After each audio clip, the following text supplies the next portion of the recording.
Good morning class 8th। पिछले कालांश में हमने वर्ण व्यवस्था का स्वरूप पाठ का पठन किया था। इस कालांश में हम वर्ण व्यवस्था का स्वरूप के प्रश्न उत्तर पर चर्चा करेंगे। पहला प्रश्न है, चारों वर्णों में ब्राह्मण को समाज रूपी शरीर का मुख क्यों बताया गया है? हमारे शरीर की पांचों ज्ञानेंद्रियां मुख भाग में स्थित हैं।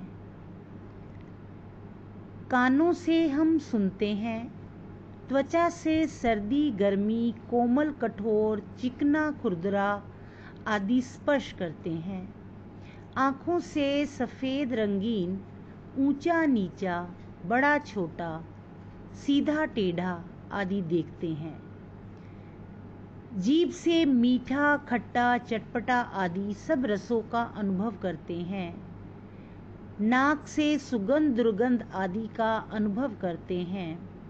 पर मुख का यह भाग जो कुछ सुनता है, छूता है, देखता है, चखता है या सूंघता है, क्या केवल मुख के लिए है?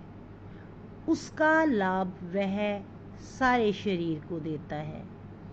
इस प्रकार समाज में जो लोग ज्ञान प्रदान हैं और उसका उपयोग सारे समाज के हित के लिए करते हैं, वे ब्राह्मण कहे जाने योग्य हैं।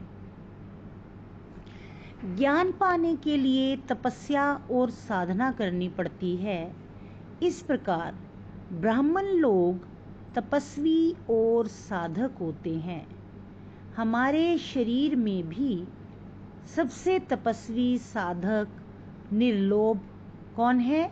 मुख। सारे शरीर को हम कीमती वस्त्रों से, जुराबों जूतों से सजाकर रखते हैं, किंतु मुख वाला भाग नंगा रहता है। सर्दी गर्मी, धूप छां ऐसे ही सहन करता है, पर यह भाग सबसे ऊपर है, सबसे अधिक इज्जत वाला है। इसी प्रकार ब्राह्मण को भी समाज में सबसे अधिक सम्मान दिया गया है।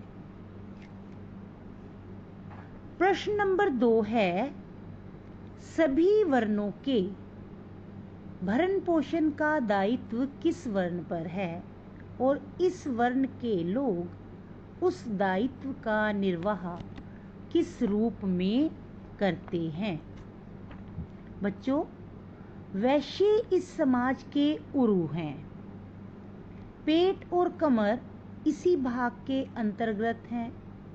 शरीर का यह भाग अन्न जल वायु ग्रहण करता है और उन्हें रस और जीवन शक्ति बनाकर रुधिर के द्वारा सारे शरीर में पहुंचाता है।